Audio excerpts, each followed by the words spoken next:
ओम नमो भगवते वासुदेवाय। आप सभी को इंदिरा एकादशी की हार्दिक शुभकामनाएं। भगवान श्री हरि विष्णु और माता लक्ष्मी की कृपा से आपका व्रत सफल हो, पूर्ण हो एवं श्री हरि विष्णु की कृपा सदा सर्वदा आपके ऊपर बनी रहे। इसी कामना के साथ हमारे चैनल पर आपका स्वागत है। आज के इस वीडियो में आप सुनेंगे इंदिरा एकादशी व्रत की कथा। इंदिरा एकादशी का व्रत करने से, कथा सुनने से पितरों को शांति और मोक्ष की प्राप्ति होती है। यदि हम इंदिरा एकादशी का व्रत करके और इसका पुण्य फल अपने पितरों को समर्पित कर देते हैं तो पितृ अधोगति से मुक्त होकर सद्गति प्राप्त करते हैं।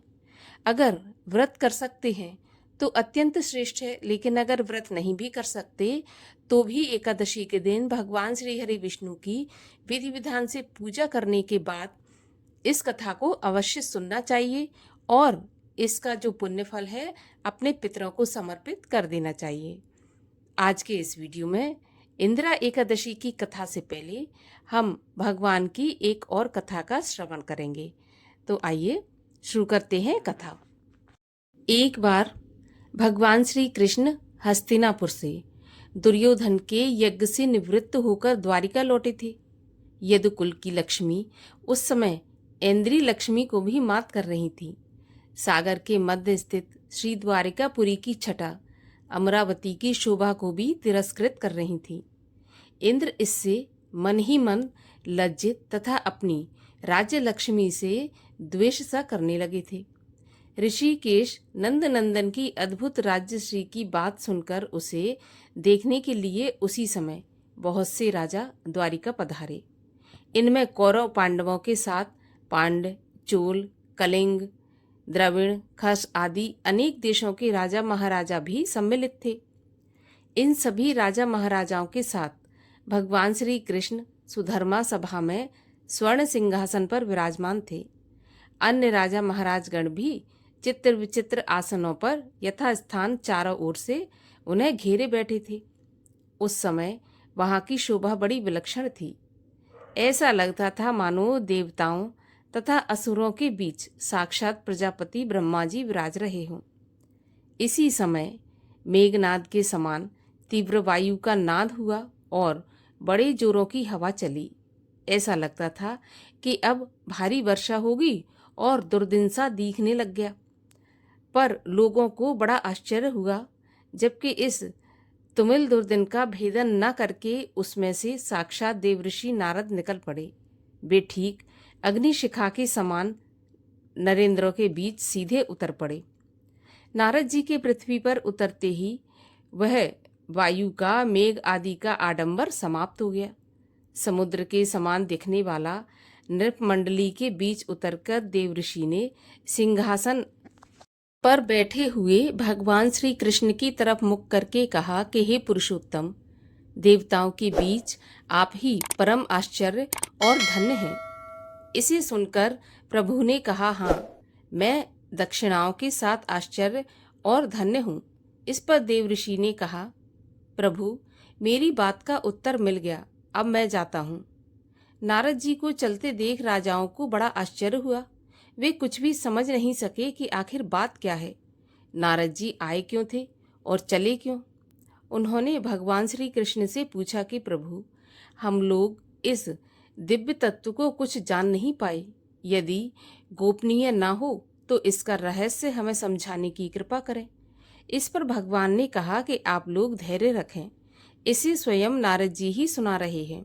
ऐसा कहकर उन्होंने देवऋषि को राजाओं के सामने स्पष्ट करने के लिए कहा।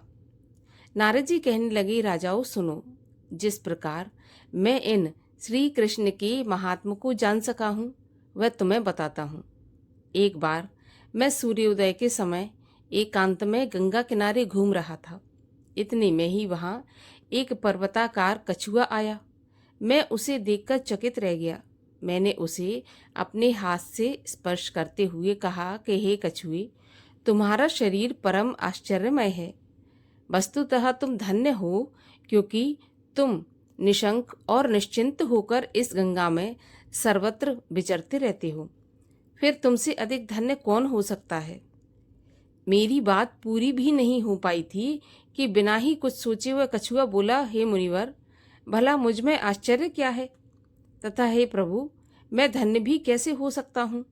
धन्य तो है ये देव नदी गंगा, जो मुझ जैसे हजारों कछुए और मगर अपने अंदर आश्रय दिए हुए हैं।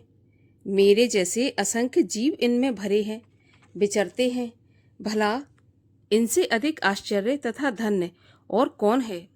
नारद जी ने कहा, राजाओं, कछुए की बात सुनकर मुझे बड़ा कौतूहल हुआ और मैं गंगा देवी के सामने जाकर बोला कि हे गंगे, तुम धन्य हो, क्योंकि तुम तपस्वियों के आश्रमों की रक्षा करती हो, समुद्र में मिलती हो, विशालकाय स्वाद पदों से सुशोभित हो और सभी आश्चर्यों से विभूषित हो। इस पर गंगा तुरंत बोल उठी कि नहीं नहीं, हे देवगंध प्रिय देवऋषि, कलह प्रिय नारद, मैं क्या आश्चर्य विभूषित या धन्य हूँ। इस लोक में सर्व आश्चर्य कर परम धन्य तो समुद्र है, जिसमें मुझ जैसी सैकड़ों बड़ी बड़ी नदियां मिलती हैं। इस पर मैंने जब समुद्र के पास जाकर उसकी ऐसी प्रशंसा की तो वह जल तल को फाड़ता हुआ ऊपर उठा और बोला, हे मुनिवर, मैं कोई धन्य नहीं हूँ। धन्य तो है ये वसुंधरा, जिसने मुझ जैसे कई समुद्रों को धारण कर रखा है और वस्तुतः सभी आश्चर्यों की निवास भूमि यह भूमि ही है। समुद्र के वचनों को सुनकर मैंने पृथ्वी से कहा कि देहधारियों की योनि पृथ्वी, तुम धन्य हो। हे शोभने, तुम समस्त आश्चर्यों की निवास भूमि हो। इस पर वसुंधरा चमक उठी और बड़ी तेजी से बोली, अरे संग्राम कलह प्रिय नारद, मैं धन्यवन्न कुछ नहीं हूँ। धन्य तो है ये पर्वत, जो मुझे भी धारण करने के कारण भूधर कहे जाते हैं, और सभी प्रकार के आश्चर्यों के निवास स्थल भी यही है। तब मैं पृथ्वी के वचनों को सुनकर पर्वतों के पास गया और कहा कि वास्तव में आप लोग बड़े आश्चर्यमय दिख पड़ते हैं। सभी श्रेष्ठ रत्न और स्वर्ण आदि धातुओं के शाश्वत आकार भी आप ही हैं, अतएव आप लोग धन्य हैं। पर पर्वतों ने भी कहा कि हे ब्रह्म ऋषि, हम लोग धन्य नहीं हैं। धन्य है प्रजापति ब्रह्मा, वे सर्व आश्चर्यमय जगत के निर्माता होने के कारण आश्चर्यभूत भी हैं। अब मैं ब्रह्मा जी के पास पहुंचा और उनकी स्तुति करने लगा कि भगवान, एकमात्र आप ही हैं जो धन्य हैं, आप ही आश्चर्यमय हैं। सभी देव दानव आपकी ही उपासना करते हैं, आपसे ही सृष्टि उत्पन्न होती है, अतएव आपके तुल्य धन्य कौन हो सकता है। इस पर ब्रह्मा जी बोले, नारद, इस धन्य आश्चर्य आदि शब्दों से तुम मेरी क्यों स्तुति कर रहे हो। धन्य और आश्चर्य तो ये वेद हैं, जिनसे यज्ञों का अनुष्ठान और विश्व का संरक्षण होता है। जब मैं वेदों के पास जाकर उनकी प्रशंसा करने लगा तो उन्होंने यज्ञों को धन्य कहा। जब मैं यज्ञों की स्तुति करने लगा, इस पर यज्ञों ने मुझे बताया कि हम धन्य नहीं हैं, धन्य तो है भगवान विष्णु, वे ही हम लोगों की अंतिम गति हैं। सभी यज्ञों के द्वारा वे ही आराध्य हैं। उसके बाद मैं विष्णु जी की गति की खोज में यहाँ आया और आप राजाओं के मध्य श्री कृष्ण के रूप में उन्हें देखा। जब मैंने इन्हें धन्य कहा तब इन्होंने अपने को दक्षिणाओं के साथ धन्य बताया। दक्षिणाओं के साथ भगवान विष्णु ही समस्त यज्ञों की गति है। यही मेरा प्रश्न समाहित हुआ है और इतने से ही मेरा कौतूहल भी निवृत्त हो गया। अतएव अब मैं जा रहा हूँ। ऐसा कहकर देवऋषि नारद चले गए। इस रहस्य तथा संवाद को सुनकर राजा लोग भी बड़े विस्मित हुए और सबने एकमात्र भगवान विष्णु को ही धन्यवाद, आश्चर्य एवं सर्वोत्तम प्रशंसा का पात्र माना। इस प्रकार सभी ने ये माना कि भगवान विष्णु ही धन्य है, वही इस चराचर जगत के स्वामी हैं। बोलिए भगवान श्री हरि विष्णु की जय। और आइए अब सुनते हैं इंदिरा एकादशी व्रत की कथा। युधिष्ठिर जी बोले कि हे भगवान, अब आप कृपा पूर्वक आश्विन मास के कृष्ण पक्ष की एकादशी की कथा को कहिए। इस एकादशी का क्या नाम है तथा इस एकादशी के व्रत को करने से कौन कौन से फल मिलते हैं, सो सब विधि पूर्वक समझाकर कहिए। इस पर भगवान श्री कृष्ण बोले कि हे राजन, आश्विन मास के कृष्ण पक्ष की एकादशी का नाम इंदिरा एकादशी है। इस एकादशी के व्रत को करने से समस्त पाप नष्ट होते हैं और नरक में गए हुए पितरों का उद्धार होता है।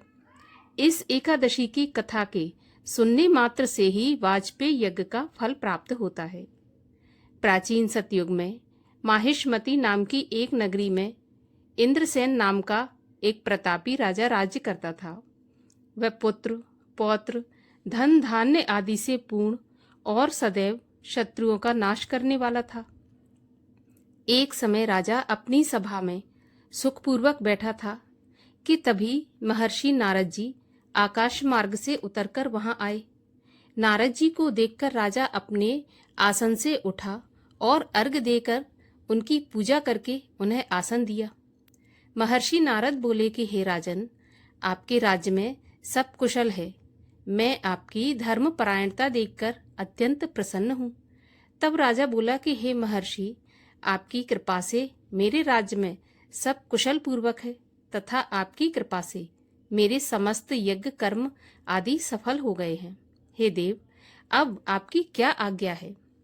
इस पर नारद जी बोले कि राजन, मुझे एक महान आश्चर्य हो रहा है कि एक समय जब मैं ब्रह्मलोक से यमलोक को गया, उस समय यमराज की सभा के मध्य में तुम्हारे पिता को देखा।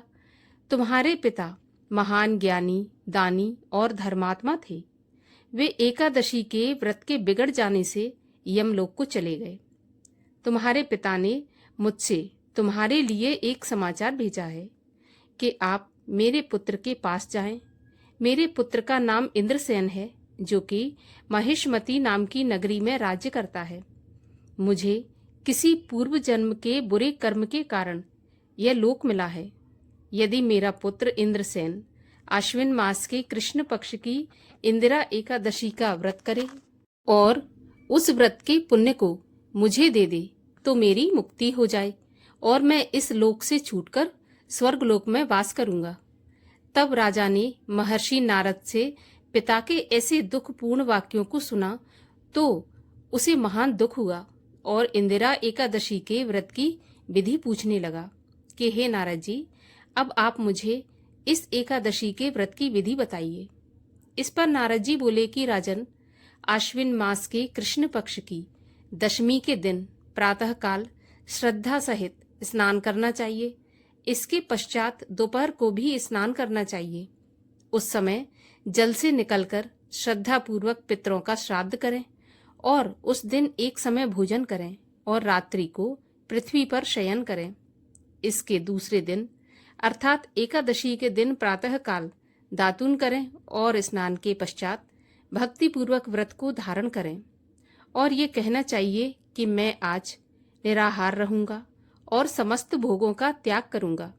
इसके पश्चात कल भोजन करूंगा। हे भगवान, आप मेरी रक्षा करने वाले हैं। आप मेरे व्रत को निभाइए। इस प्रकार आचरण करके दोपहर को शालिग्राम जी की मूर्ति को स्थापित करें और उत्तम ब्राह्मण को बुलाकर भोजन कराएं और दक्षिणा दें।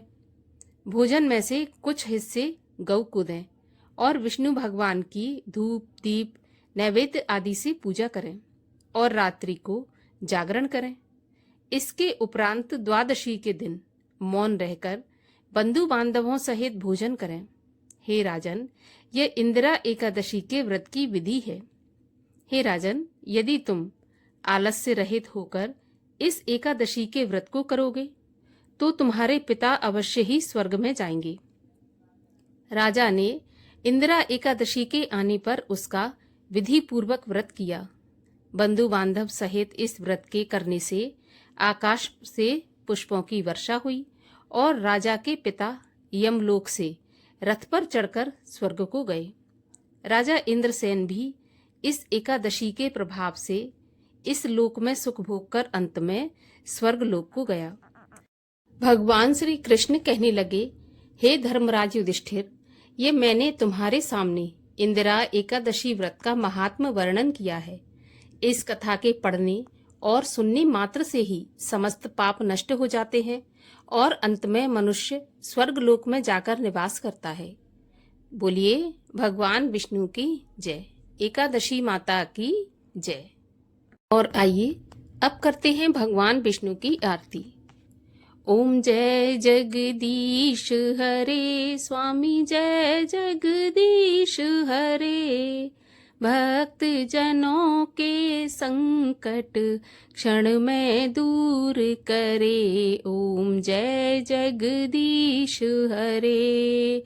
जो ध्यावे फल पावे, दुख बिन से मन का सुख संपत्ति घर आवे।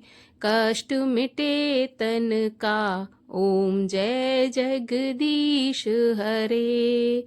मातु पिता तुम मेरे, शरण गहूँ किसकी। तुम बिन और न दूजा, आस करूं जिसकी। ओम जय जगदीश हरे। तुम पूरन परमात्मा, तुम अंतर्यामी। पार ब्रह्म परमेश्वर, तुम सबके स्वामी। ओम जय जगदीश हरे। तुम करुणा के सागर, तुम पालन करता। मैं सेवक तुम स्वामी, कृपा करो भरता। ओम जय जगदीश हरे। तुम हो एक अगोचर, सबके प्राणपति। किस विधि मिलूं दयामय, तुमको मैं कुमति। ओम जय जगदीश हरे। दीन बंधु दुख हरता, तुम ठाकुर मेरे। अपने हाथ उठाओ, द्वार पड़ा तेरे। ओम जय जगदीश हरे। विषय विकार मिटाओ, पाप हरो देवा। श्रद्धा भक्ति बढ़ाओ, संतन की सेवा। ओम जय जगदीश हरे। तन मन धन सुख संपत, सब कुछ है तेरा। तेरा तुझको अर्पण, क्या लागे मेरा। ओम जय जगदीश हरे।